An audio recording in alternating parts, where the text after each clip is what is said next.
I'm not as young as I used to be, which means I can't treat my body the way I once did. In fact, last year's medical checkup didn't turn out the best, so I decided I needed to change things up and start eating healthier. One of the ways I do that is by making smoothies. But smoothie shop prices can be pretty high, and making them at home always seem like a pain. You gotta pull the blender out, find the right attachments, set everything up, and then cleaning everything is annoying, making it difficult to quickly whip up a breakfast smoothie in the morning. That's why I'm glad to tell you about the BlendJet 2 portable blender. Like I said, it's portable, so you can blend up a smoothie at work, a protein shake at the gym, or even a margarita on the beach. It's small enough to fit in a cup holder, but powerful enough to blast through tough ingredients like ice and frozen fruit with ease. BlendJet 2 is whisper quiet, so you can make your morning smoothie without waking up the whole house. That's especially important to me because I wake up before the rest of my family, and once my kids are up, my morning work routine is pretty much shot to hell. And best of all, BlendJet 2 cleans itself. Just blend water with a drop of soap and you're good to go. BlendJet 2 has over 30 plus colors and patterns to choose from, so if you don't like one design, there's definitely one that suits your personality.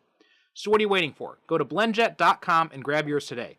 Be sure to use my promo code SuperCinemaPod12 to get 12% off your order and free 2-day shipping.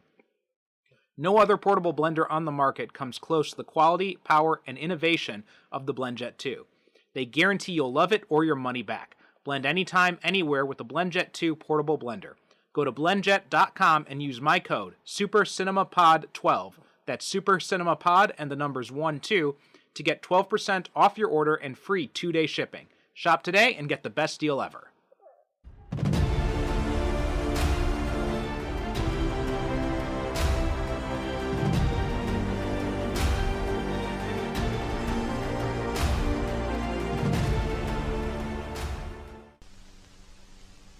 I am Shazam. My name is... All is known to me.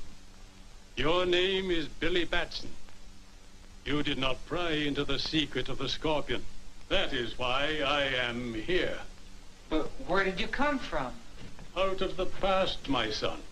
Down through the ages to guard the secret of the Scorpion. You've been alive all these years? What you call life returned to me when your friends violated the tomb of the Scorpion. Well, they meant no harm. Then they should have obeyed the inscription on the tomb.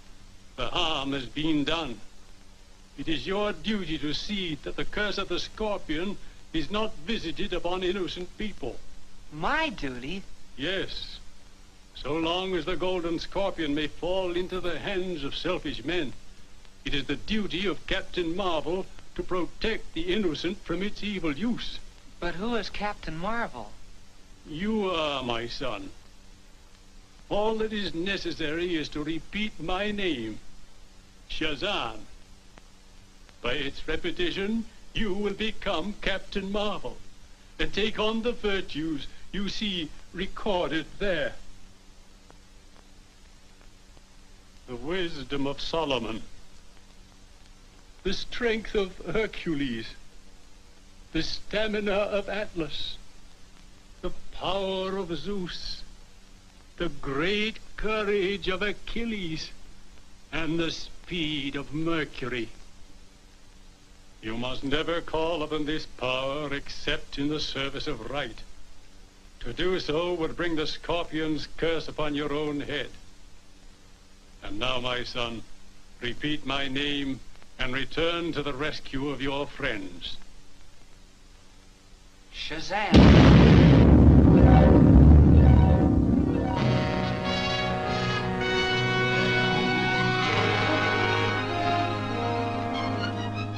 Welcome to the Superhero Cinephiles Podcast. I'm your host, Perry Constantine. Welcoming a new guest today and a fellow author, and that is Teel James Glenn. Teel, how you doing today? I'm doing fine. Welcome to all. Well, welcome to the show. Glad to have you on.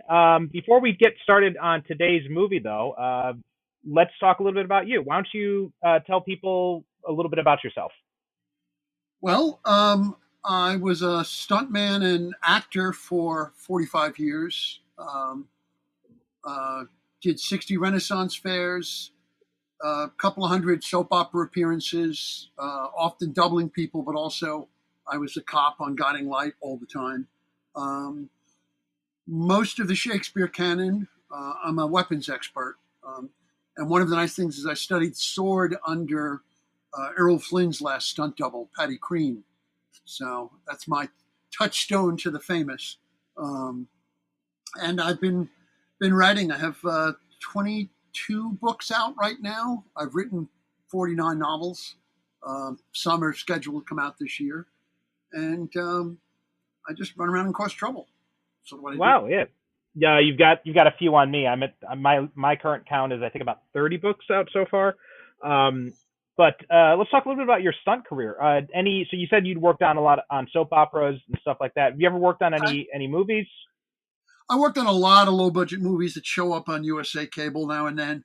I worked on Spencer for Hire. I got to call Hawk a clown, and he beat the snot out of me, which one should when you call them a clown. Did a lot of low budget pictures, The Bog Creatures. I was Toxic Avengers stunt double and fight choreographer for Citizen Toxie, which is I Oh, think the wow. fourth movie or fifth, Mhm. who knows. I was in Troma's War. I died 18 times. Buddy of mine died 22 times because he was there one day longer than me. A lot of low budget stuff. One of my great opuses is Lord of the G Strings, which was released in an R version and a hard PG version as Lord of the Strings, where I played a bunch of parts and choreographed fights and nonsense. So, which apparently there's a drinking game for. So I was also I was Vega in Street Fighter of the Later Years, web series that College Humor put out about at this Oh, point okay. I think 12 years ago. It's still online. Um, I never even heard of that. Wow, that's interesting. It was at one point for about 3 years. It was the most watched web series in the world, Oh, oddly wow. enough. But College Humor decided not to continue it because they didn't want to get stuck doing continued stuff. But there's 10 episodes, Mhm. um, 6 minutes apiece.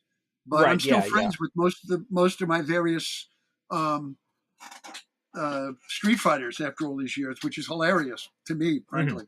Um, you know, so Very cool. yeah, And sorry, go ahead. I was gonna say I've been killed hundreds of times and killed hundreds of other people online, on screen. Nothing I can admit to on the open air. So when did you start writing? I've always written. I finished my first novel just a couple of months after I graduated college. I went to art school. Mhm. I was a comic book artist for a while and Okay. a book illustrator. And but back then it was get the full manuscript, put it in an envelope, mail it to them, hope that it came back because you had a self-addressed stamp envelope. Mhm. And so it was a really long process. And it really wasn't until the electronic age that I really started putting stuff out there, because it doesn't cost a hell of a lot to just hit send on an Mhm. email. Right. Um, Yeah.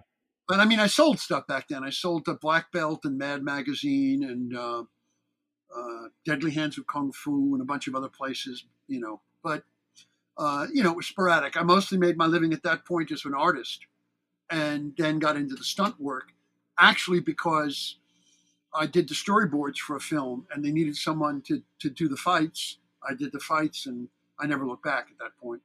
Um, So what are some of the comics you've worked on?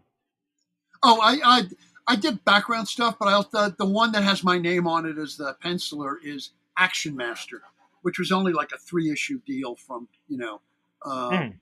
I mean, that's what I wanted to do, but I kept going off into illustration and then other stuff. I mean, no Mhm. matter what I do, I'll always consider myself a failed comic book artist. But I took classes with Dick Giordano and did some backgrounds for him. Um, and Howard Beckerman, who was an animator, and I knew a bunch of those guys. I used to actually put together Paul Levitt's fanzine Oh, okay. before he started to work in the business. He published a fanzine about comics, and we used to Mhm. go over to his house and do parties where we would have pizza, but we'd walk around a table and assemble the magazine because it had to be, it was hard copy print. You had to put all the pages together and then saddle stitch them. We had Right. a stapler, so it's pretty funny that they've gone off in that direction. but now he's like the big guy, you know. And I went off and got myself beat up a lot, got set on fire and hit by cars, you know. And then I went to movies. Well, let's talk about some of the writing you're doing these days. I don't think we've got time to talk about all the stuff you've written with the bibliography as you mentioned there. But what are some of the biggest things you're involved in writing wise? Well, I did. I won an award for The Cowboy in Carpathia. I've done 3 novels and 1 novella about what would happen if Robert E. Howard had not taken his life, the creator of Conan. Right. He died at age 30. He committed suicide. And my postulate that he decides not to, and with the behest from his mother, because she died, he travels the world. And in the first book, he meets Dracula, and he goes to the land of the Fae in another book, and he fights Cthulhu and horror in the third book. So that's been pretty popular. And I have a series called The Ghost Maker. First book is out now, the second coming out next year, about what happens when the land of the Fae overlays our world. And so Jack Silence is a ghost maker. He hunts Fae that go bad. He's kind of an exterminator. But they're very tongue-in-cheek. And then I have a Maxie and Moxie series, Call Back for a Corpse being the first one. It's husband and wife investigating weird crimes in Hollywood in the 1930s. Bela Lugosi's a character in the series. They run into various famous people. And so I pretty much write every genre at this point. I've got a sword and fantasy series, the first 2 books of which are out, Altiva. Journey to Storm Rest, and then Dragon Throat, which eventually it'll be at least a 9-book series. I've got 4 of them in the computer now, waiting for the artist to get onto them. But I've been very blessed, and I've written, short stories for a bunch of magazines. Krasova had a poem in the recent Weird Tales and a short story in a previous Weird Tales. So. I'm very lucky that I get to play all the games I wanted to as a kid. Yeah, we've written for some of the same people, because I know I've seen your name on some Pro Se stuff in the past, as well as probably some Airship 27 as well, I think too. Yeah, I know. I've got a bunch of stuff. Well, Airship is publishing the fantasy series, and Pro Se is publishing the Ghost Maker and the Robert E. Howard stuff. In fact, the thing I sent off tonight was to Pro Se. Cool. Get an approval on that.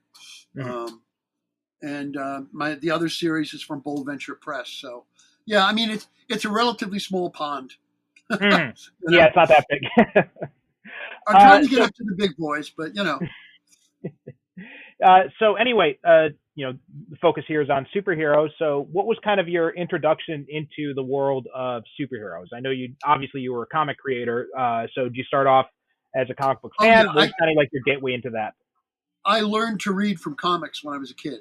That's literally, I would say, what's this word? What's this word?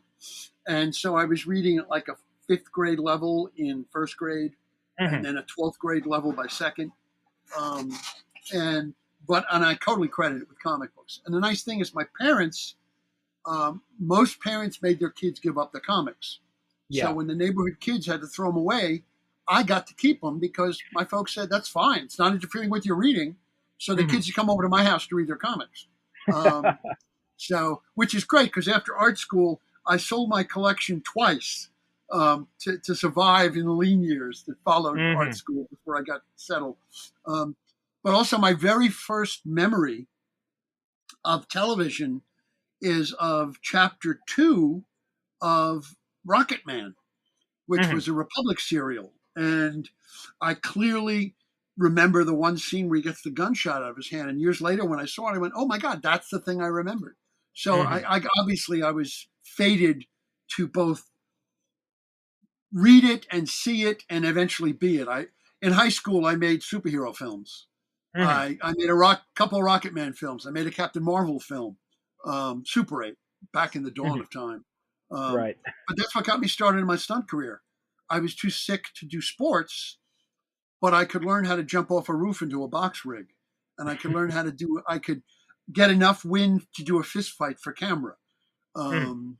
So eventually, I really tried to be those heroes. You Mhm. know, so it all connects, and I'm still doing that. I'm still, writing adventure stories and hero stories. Mhm. That's awesome. Yeah. Yeah. I had a similar experience with that. Not the stunt part or the making superhero films part, but the definitely the comics, learning how to read through comics. And my parents, they didn't exactly like that I was reading comics, but at the same time they didn't discourage it either. They're just, it was like every now and then my dad would see me reading comics, he'd just roll his eyes and be like, "Why don't you read a Yeah, real book?" But that was yeah. like Well, the extent of it. yeah, and the thing is it never stopped me from reading real books. Although I have Mhm. to say, the real books I were reading were, Doc Savage and, Right. and Conan. So it's not that much different. Um, Right. Right. Just the fewer pictures, basically. yeah, yeah, Okay, so today we are going to be talking about the 1941. You mentioned the Rocket Man Republic serial. Well, this is yeah. another one of those. This is the Adventures of Captain Marvel. Actually, pretty much from what I've been able to tell from my research, this is the first superhero film ever made, as far as I can see. It's the first flying hero film, but they used the same technique in Darkest Africa, a serial a couple of years before Republic, where they had Batman flying. Oh, Um, okay. and they did do costume heroes because they did Spy Smasher just before they did Captain Marvel, and Oh, it was the okay, okay. same team, same director, same stunt crew, same effects crew. But yes, this is the first, to my knowledge, costumed superpowered hero. Hmm. Um, and it was because they were supposed to do Superman. Yeah. They got the rights to do Superman, and DC wanted too much control, so they said to heck with it. They scrapped the Superman script and turned it in because they knew how to do the flying effects. They'd already figured it out for Batman, the Batman stuff in Darkest Africa. Yeah. So they From what I then see too, rewrote it it also. as Mysterious Doctor Satan, and they made Oh, up yeah, their yeah. own masked character, the Copperhead. Yeah, I also see here that apparently Paramount had tied up a lot of the Superman's theatrical rights as well at the time, Yes, so, with yes. the They did Fletcher the series. animated at the same time, Right. and Republic thought that they were separate, but Paramount argued, no, we have the film rights. Hmm. And then later Yeah. on, it was Columbia that got the film rights to do the Superman serials in the late 40s. And National Periodicals, right? That the old name for DC Comics. They actually tried to Yeah. stop Republic from developing it as well, um, Yes. because of their failure at adapting Superman, and they had ultimately didn't succeed with that. So that this did end up going into production. Yeah. Um, And the thing is they were going to do Mr. Scarlet and Bullet Man mhm. afterwards, which are all Fawcett characters. And they had to shelve them for a bit, but they turned the Mr. Scarlet script into Captain America because Marvel was more than happy to give him. They didn't charge him anything. Here, put my character on the screen. Mhm. And the helmet that they designed for Bullet Man and the costume they turned into Rocket Man. Oh, okay. So the one spawned the other, which spawned the other. Mhm. But it explains why they didn't the Captain America. They changed his whole backstory and identity and his costume because it had already been written for Mr. Scarlet. So they That just explains changed it. the Yeah. name. Yeah. Um, Yeah, because I've heard about that Captain America serial and just like how completely different it is. So so that explains why those differences exist. Um, so now you said in your email that this was uh, this was kind of the reason why you wanted to get into stunt work in the first place. So why don't you talk a little bit yes, about your experiences with this serial? I was at a comic convention in I don't know if it was 68 or 69. Um, but it was right about because I entered high school in, and I don't remember if it was the summer before or the summer after my first year at high school, but I saw 16 millimeter print of chapter 2 of the Adventures of Captain Marvel. Up to then, I didn't know that it existed because there were no Captain Marvel comics out. Any old comics I found were in like the nickel box in my local store, and I hadn't seen any Captain Marvel ones. And I saw this incredible action on screen, and I said, I want to do that. And then I started reading everything I could on serials.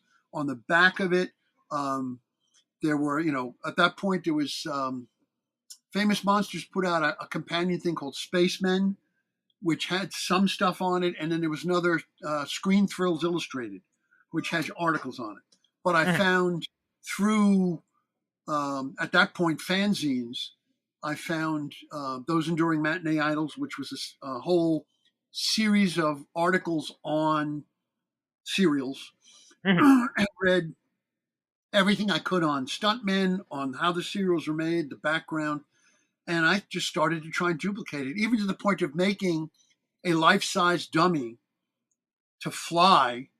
But all I could get was copper wire, so it didn't work very well. So what I ended up doing for my films was I got a Captain Action, made a costume that matched my costume, put it on fishing line, and I have wonderful realistic shots of him flying along. This was before the Christopher Reeve Superman movie. So all we had were silly superheroes. Right. All we had were eventually the 66 Batman, which was goofy. It was all we had. And then Mr. Terrific and Captain Nice. Nobody took the hero seriously. Right. But the Captain Marvel serial, it was literally dead serious. He would throw people off buildings. He would machine gun people. There was no getting around the fact that this wasn't a comedy character. Right. And that was that was something that was kind of interesting because obviously the image of, so this is kind of a tangent, but it does connect in a weird way.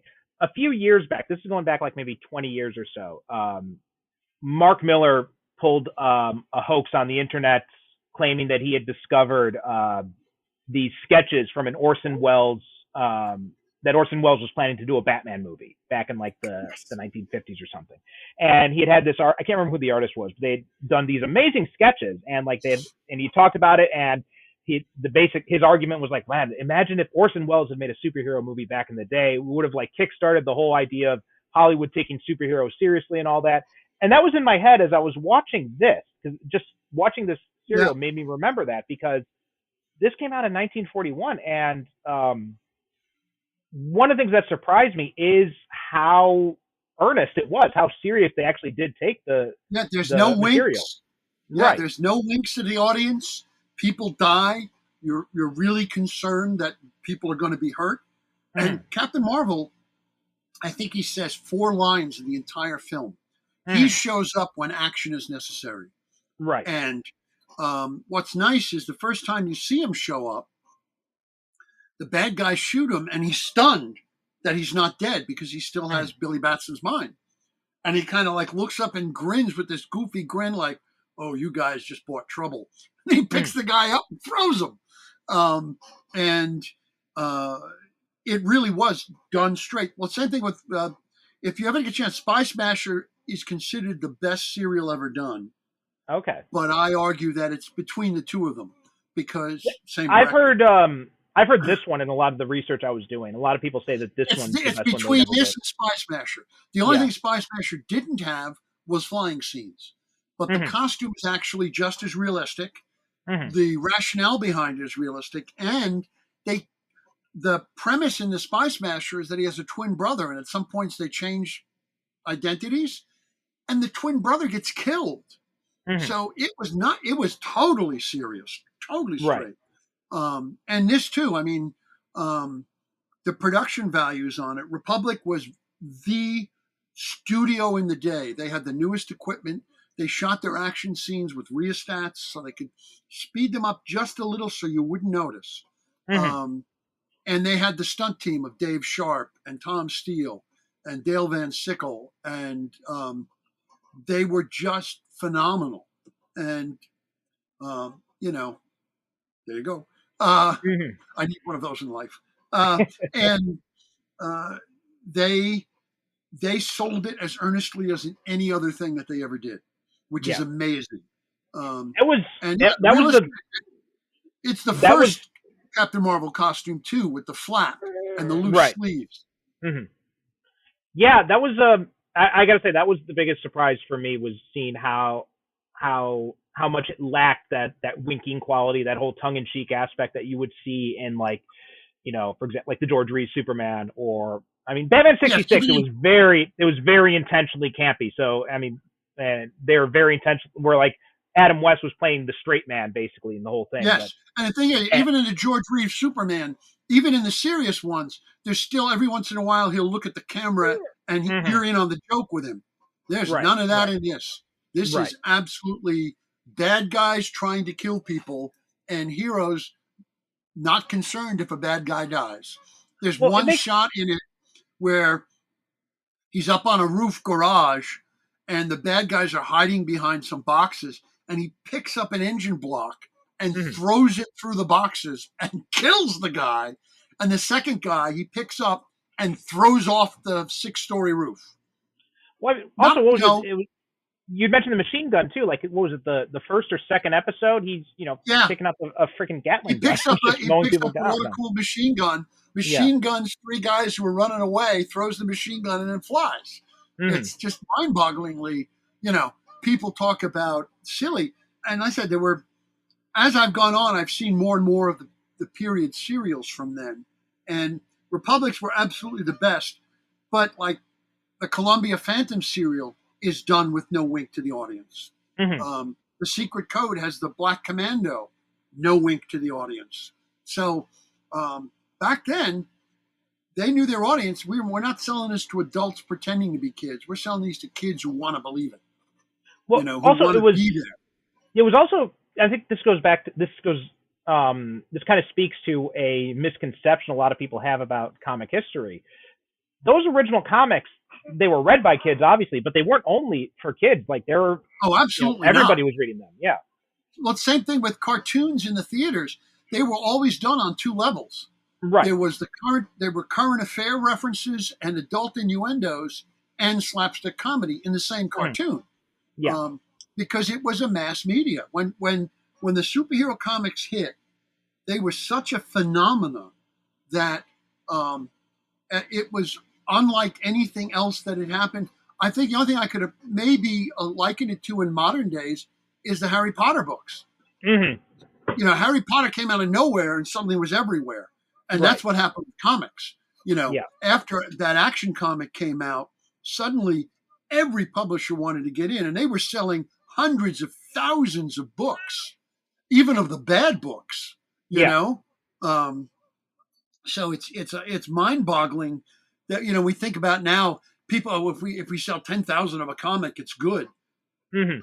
10,000 would go a day, you know? Right. They Yeah. had to the point where, in the pulp magazines, the Shadow was selling so much they went to a bi-weekly status Hmm. because people wanted entertainment that badly. So they were putting out a new magazine, a full magazine every 2 weeks, because by the end of 2 weeks they would have sold out everything on the stand. Yeah. And And it was happening with comics too. Same thing. Captain Marvel comics, they were bi-weekly. right. They were selling so many that the racks were cleared in a week.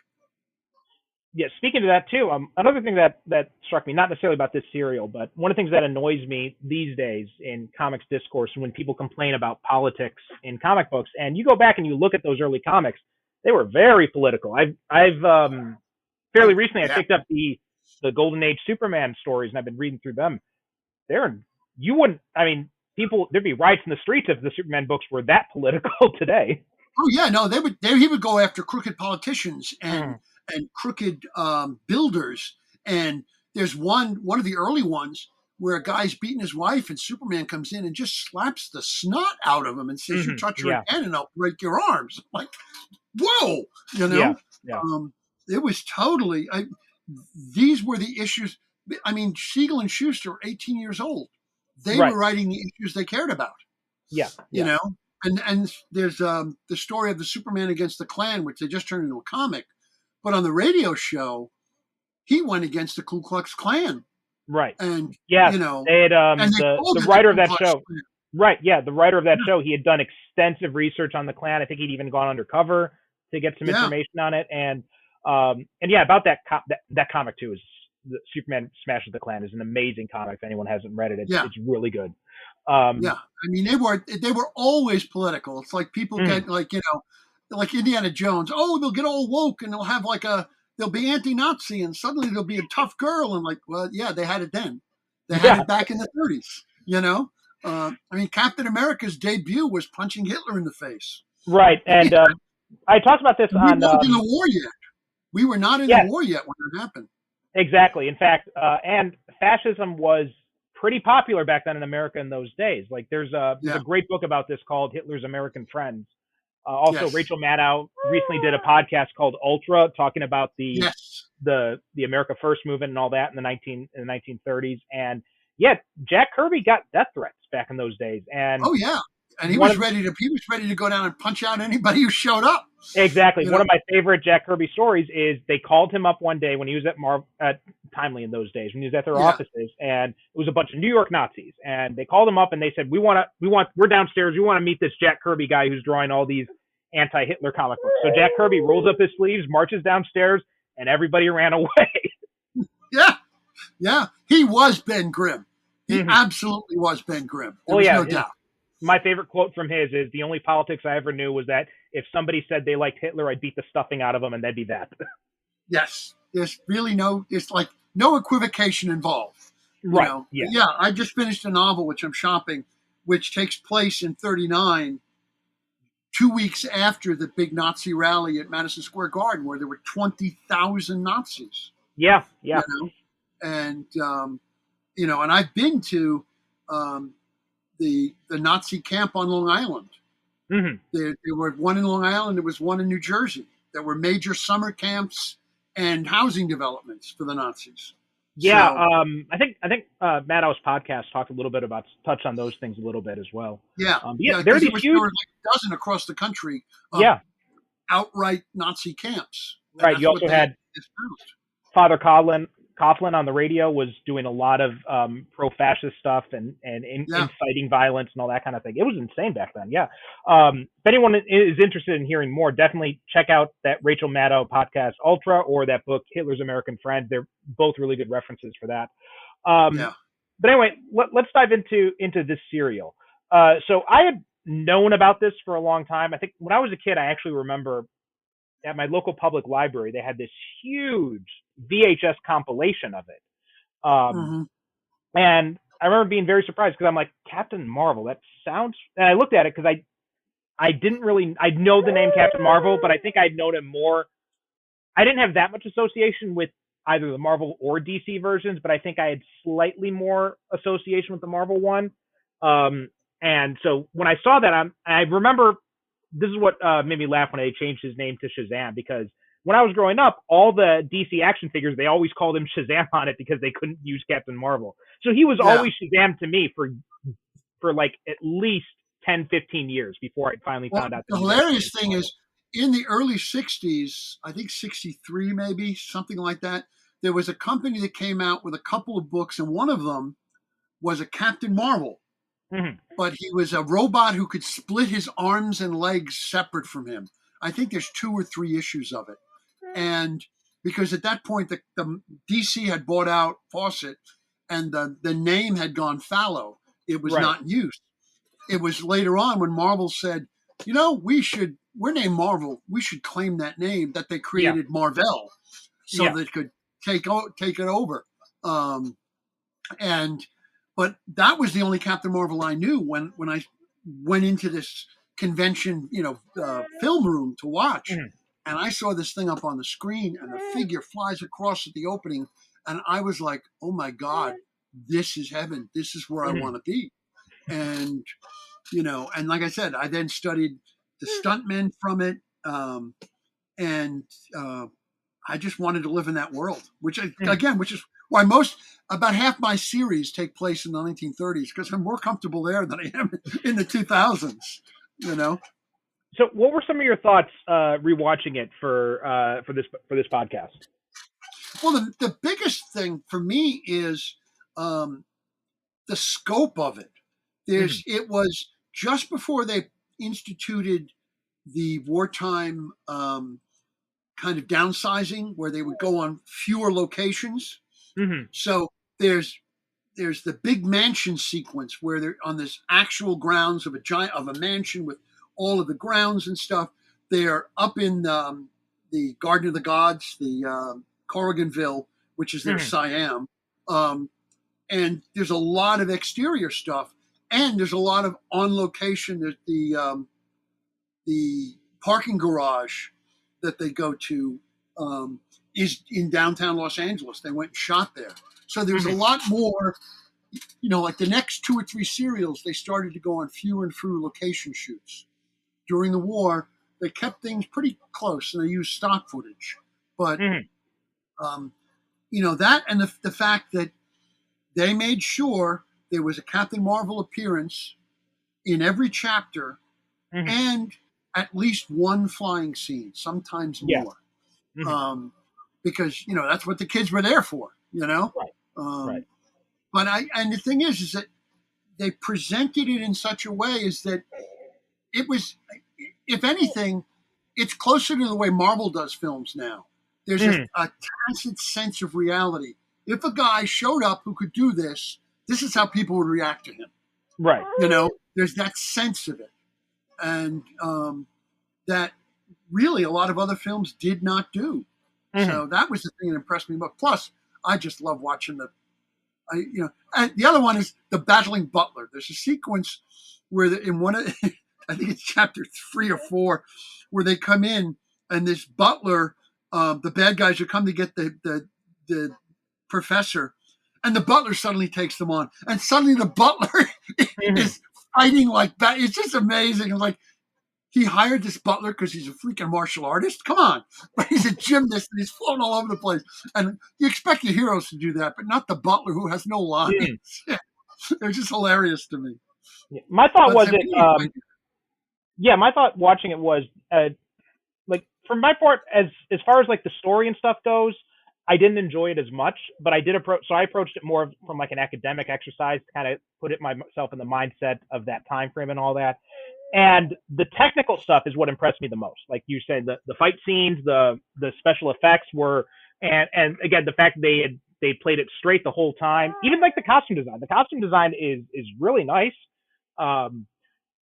Story-wise, it doesn't hold up as well for me, especially because, and this is one of the problems watching it now in like one sitting, is that it's like when you're binging a sitcom or something like that. There's a sense of repetition that kind of sets in. Yeah, absolutely. That's not how it was supposed to be watched, right? People would go to the theaters and they'd watch it like week after week. Yeah, if you watch it once a week, you would notice that that's the same set again, or that they've repeated that footage. The other thing that's interesting is, I'm not sure, but this may be the first of there's a group of us, one of us is the bad guy, plots, which became really standard in Marvel, in Republic after this. There would be a group of explorers that go somewhere, or the science club or whatever, and there's a bad guy they're fighting who's masked, but one of them we slowly learn is that bad guy, and so everybody has to give these kind of looks. There's a lot of like shifty looks on everybody because you're supposed to suspect everybody. Yeah, there's also a lot of recapping that goes on too, which again was kind of one of the problems of the format, because if somebody missed 1 week, you had to. If you just chop this into a 2.5 hour film, it would be a lot smoother. There's a cut of, I think it's Zombies of the Stratosphere, which somebody did a colorized version of in the 80s, I think. And what they did was they cut off, they took it up to each chapter ending, and then it would stop, and then it would go chapter 2, and you would literally pick up directly. There were no recap, and so and it was colorized. So they got it down, and it gets rid of that repetitiveness. I mean, it still has a simple formula to it, but when you see it that way, it's really not as dragging on you. But like I said, it's the first time that I know of that they use the one of us is guilty. And so they have to do a lot of extra shifty looks and, kind of moments. And for the most part, it's relatively subtle. But there's some of them that are still like almost silent acting for those moments. I'd also wish there was a bit more seeding of clues as to who that, what that the thing is, reveal ever because was. the Scorpion is a dubbed voice, it's a complete cheat. Yeah. It's a complete cheat. And in some cases, like in the Mass Marvel serial, they honestly didn't know which one of them was going to be the Mass Marvel at the end. So they wrote it, and so it could have been literally any one of them. And then at the end, they decided who it was. And I think there's some of that in this where they said, look, if we give honest clues, we have to think too hard. So let's just roll with it, boys. And again, you're seeing it once a week for 12 weeks. And this is before they started doing the economy chapter. Usually in the serials, they started about chapter 9 or 10. There would be, well, Bob, remember that time? And they would do a chapter where they only had to shoot 3 minutes of new material. And they would just recall stuff from the earlier serial. That's what they started extending the serials for 13 chapters and then 15 chapters. And a lot of them started doing that. Right. So this is before then, where they're still, pretty much it's like 16 or 18 minutes of solid story before they do the cliff. I think the first chapter was like 26 minutes or 28 minutes. But then the big thing with serials then was you would put all your money in most serials in the first 2 to 3 chapters, because those are what you showed to exhibitors. Right. And once they bought it, like Sam Katzman could then cheap out for the rest of the serial. Republic did not do that generally. They kind of took pride in the fact that they were the top of the line for that stuff. Right. But even they cheated a little. Like all of the Siam stuff is from, I think it's Guns Over Bengal, which is why they all look like they're Afghanis. I thought that was interesting. When they said they're in Siam, I'm like, wait, so how come everybody's dressed like they're in Afghanistan? And it was because they had all that stock footage from one of their feature films, and that cuts down the cost of the serial.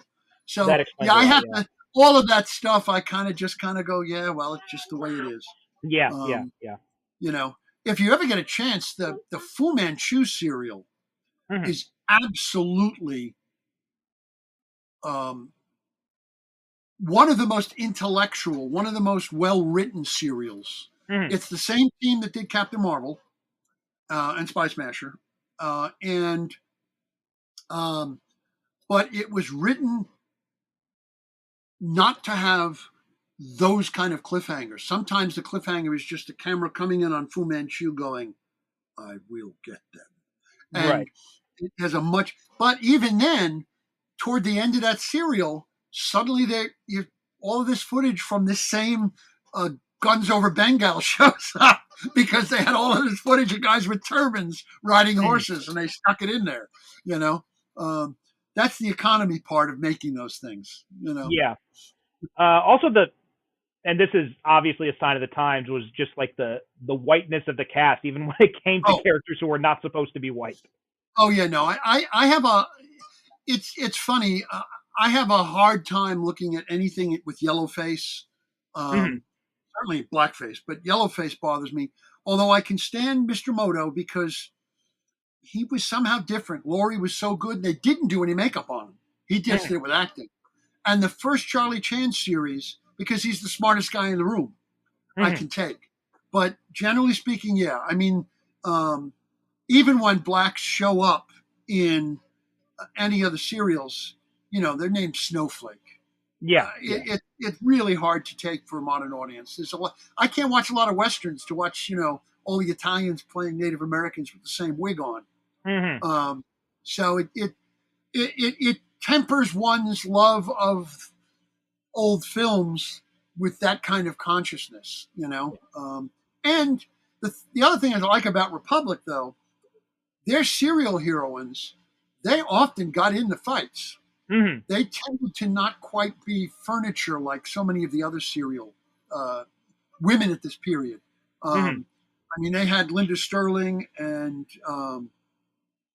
they had the Nyoka serials. So they had female leads and they would get into a fair amount of action. Hmm. So that at least tempers some of that. But yes, the fact that, you know, everybody looks like they came from Pittsburgh, Yeah. not from Siam. Although I did think they did have two though. They had Tetsu Komai who played Yep. what was this character's name? T'Challa. Chan Lai, and then Yeah. Aoki Kume was another one who was playing just native chief is how he's described. Yeah. So it's a little Yeah. bit. I mean, they've done a little bit better in those times, although even still not the best examples of representation to say the least. Oh yeah, no, and when they did have Native Americans playing Native Americans, it was Monty Mhm. Blue or Chief Thundercloud, and they were Right. pretty monosyllabic. Yeah, yeah. Yeah, The no, noble savage it's hard to stereotypes and take, all that. but Mhm. it's like I said, when I look at any of these, I try to put them in context. Like I said, Yeah. I write a lot of period stuff, and um, my model for when I'm writing is I try to find the most progressive magazines from the period. Street and Mhm. Smith, for instance, they did not use certain slurs that were Right. standard in a lot of other magazines. Mhm. And their characters, their main characters, tended to have a more open, I won't say necessarily modern attitude, but more modern.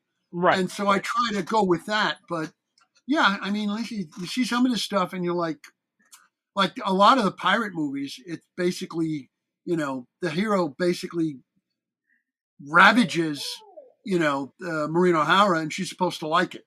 Mhm. And Yeah. I have a problem with that kind of stuff. Yeah. And I put it in context, but you can only take so much of that, you know? Now, another thing that I thought was interesting is now I'm not sure how much of a Captain Marvel fan you are of from the comics. I've never really been able to. I think that's also part of that's another layer that's keeping me from being a fan of this. Is I'm not predisposed to enjoying Captain Marvel. He's been a That's character what you that just see. never quite interested me. It's funny. My interest in it came after the movie. Like Mhm. I said, then I explored where it came from. Right. And um, it is so not like any of the comics. Right. Yeah. That's the thing. The comics always were tongue in cheek. If anything, the comics were closer to Batman 66 Right. than anything. And I mean, the main villain is a freaking worm, Right. Mr. Mind. Mhm. So it really is like another creature altogether. Um, uh, although Spy Smasher is surprisingly close to Mhm. the comic. And even in Spy Smasher, they introduced characters from the serial. There's a Spy Smasher comic, which is a sequel to the serial. And they did bring the Scorpion from the serial into the comics of Captain Marvel at one point after the fact. He makes one appearance. Mhm. So they were conscious that, this is our audience. Let's kind of do a little cross marketing here. But yeah, Captain Marvel in the movie is nothing like the comic. I mean, in Yeah. the comic, he is. They call his nickname is the Big Red Cheese, for God's sakes. You Mhm. can't imagine him picking up a guy and throwing him off a 7-story building to get him out of his way. Yeah. You can't even imagine that.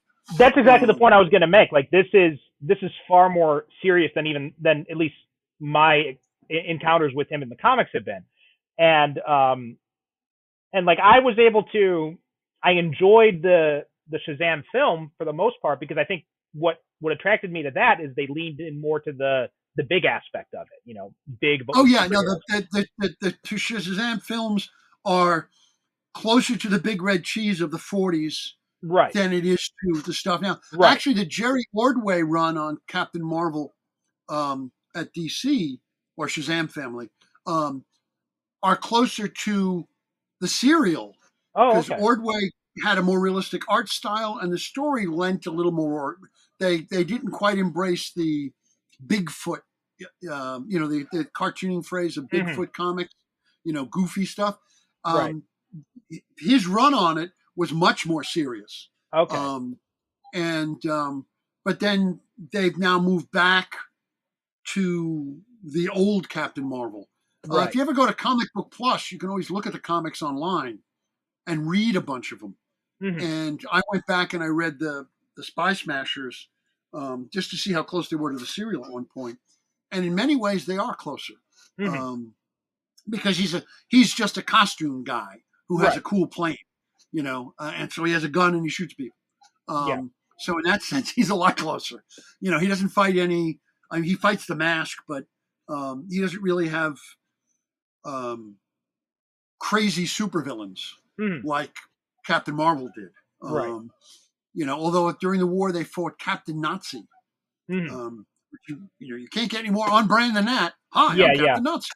Well, that was actually something I enjoyed about this serial, was the fact that it had taken itself more seriously. And so this is again kind of a tangent, but I'm part of a public domain group on Facebook, and one of the things, probably the most common point of discussion, is about how can we do Captain Marvel stories, right? But make him making him a pastiche or something, change his colors, and Captain Thunder, Captain Magic, all I'm these on a types of couple things. of those groups, I think. Yeah, and probably. And anytime I read those discussions, I'm always kind of left there thinking, I'm like, well, I have no interest in stories about a little kid who becomes a superhero. So it just never really.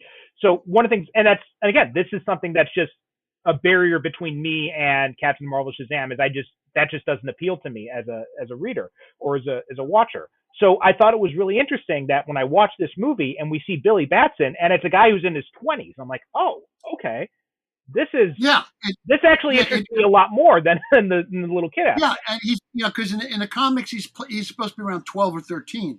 Yeah. Here he played it as if he was like a 17-year-old, give or take. Although I think he was like 21 at the time, the actor Frank Coughlin. But yes, it makes more sense that this guy could be a reporter, that this guy could drive a car. The comics never made any sense that Billy Batson runs a radio station. He's 12. He's 12 years old. Yeah. And it's, but that's the audience they were going for.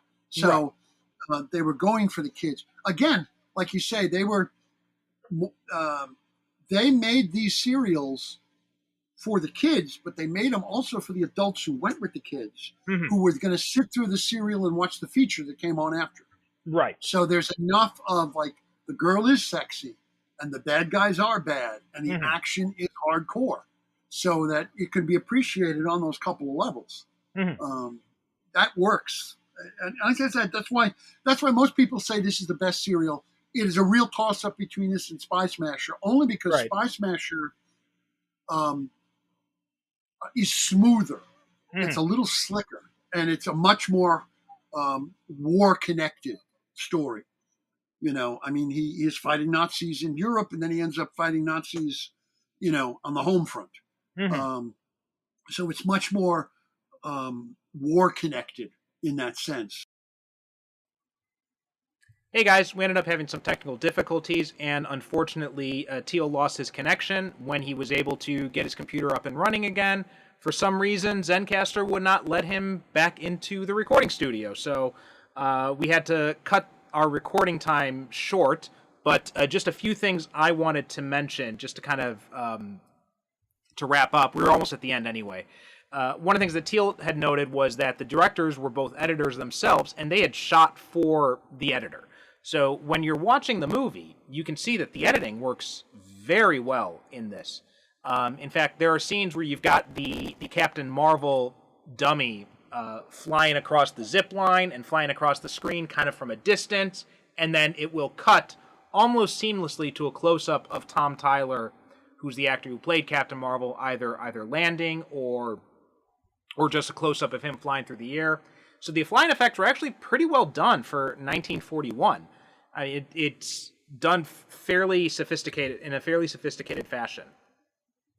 The other thing I wanted to mention is, and this kind of ties into the whole problem I had with the writing not being completely on point, is that, in the comics, they've gone back and forth between Billy Batson and Captain Marvel or Shazam. as to whether or not when Billy Batson says Shazam, does he just transform into an adult body like in the movie or like in some of the more modern comics, but he still basically has Billy Batson's mind, or does he actually transform into a different person, which I think some comics have done in the past, or is he some kind of mix between the two? One of the things that I was curious about on this that we didn't really, that the serial didn't really touch on, is whether or not it is Billy that we see, just his mind in Captain Marvel's body, or if Captain Marvel is actually a separate person. Like Teel had mentioned, Captain Marvel doesn't have a whole lot of speaking lines, and when he does speak, you can't really get a good sense of, is this Billy's personality? Is this a separate guy? So it was kind of hard to tell, and I wish there'd be something more about that, especially since, like we had mentioned, Captain Marvel is no slouch in the violence department in this. I mean, he goes around and, machine guns people, he tosses people off roofs or he throws an engine block at someone. So all these things made me wonder about, what kind of person this really is. And it would have been interesting to see some of the more psychological stuff as far as, what's it like for Billy Batson, who is this very earnest, upright, moral guy, when he's basically turning over his existence to this super powerful, godlike being who doesn't care about how far he'll take the fight. So that's something that would have been interesting to see, but unfortunately, we don't get anything like that in this movie. I will say that in closing, this was a really interesting artifact. One of the first superhero movies, if not the first costumed, superpowered superhero movie, like Teel had mentioned. But it's one of those things that you can find it very easily. The whole thing is available on YouTube. I think it's also on some of the free streaming sites like Tubi or Pluto TV or something like that. So you can find it fairly easily. Although I would suggest, if you're going to watch this, don't watch it in one sitting like I tried to do. Instead, I would recommend spacing it out a little bit, giving yourself maybe a few days between chapters. And on YouTube, in fact, there are some versions that have it split up by chapter. So you can do it chapter by chapter on YouTube. And I think that would be a better way to experience it. If you watch it all in one sitting, the repetition is really going to set in, and you're going to feel that 3.5 hour runtime. This is a 3.5 hour runtime, but it's not something like Avengers Endgame where that 3.5 hour runtime moves very swiftly. You feel the 3.5 hour runtime with this. So keep that in mind if you do seek it out. I will say, though, it was impressive how earnest it took itself, how serious it was, and how kind of different it was from what my expectations of it were. You hear something about a superhero movie from 1941, you think it's going to be really cheesy, the effects are going to be terrible, and, the effects are dated, but it does a pretty good job with what they had access to at the time. So yeah, that about does it for our discussion on Adventures of Captain Marvel. As for Teel's stuff, he did send me an email with some information. So his website is theurbanswashbuckler.com, and his A Cowboy in Carpathia is the book he had mentioned, where it's Robert E. Howard meets Dracula. And he also has the Maxie and Moxie Mystery Series, which is described as X-Files meets Nick and Nora Charles in 1938 Hollywood. Looks like there are 3 volumes in that series: Call Back from a Corpse, Cultists Always Ring Twice, and Farewell My Lovely. So you can check out all of those, again, at theurbanswashbuckler.com, and we'll have links to that in the show notes. As for us, superherocinephiles.com is the website, Super Cinema Pod on Twitter and Instagram. And remember, if you subscribe to our Patreon page for as little as $1 a month, you get these episodes a week in advance without the ads. Plus, you also get access to the exclusive Patreon show, the companion podcast, as Superhero Cinephiles Book Club, where we talk about comic books and graphic novels, and we release new episodes of that about once a month. Thanks so much for listening, and again, sorry for the technical difficulties in this episode. It happens sometimes, guys. I don't know what to tell you, and I wasn't sure if I'd be able to find a time to reschedule with Teel, just with my schedule kind of being what it is. But again, thank you for listening, and we'll talk to you next time. If you enjoy the Superhero Cinephiles, then you'll also love my companion podcast, the Superhero Cinephiles Book Club. All my Patreon subscribers get access to this exclusive podcast where I review superhero comics and graphic novels. Not sure what comics you want to read next or what you should dive into? I've got you covered on that. I'll be doing reviews, recommendations, and also talking to you about useful entry points if you're interested in reading some comics but don't know where you should start. Plus, you'll get access to all episodes of the main show a week before everyone else. On all of this for as little as just $1 a month. All you have to do is go to patreon.com/supercinemapod and you can sign up at any subscription amount to get started. Thanks so much for your support, and please don't forget to rate and review us on Apple Podcasts or wherever you get your podcasts.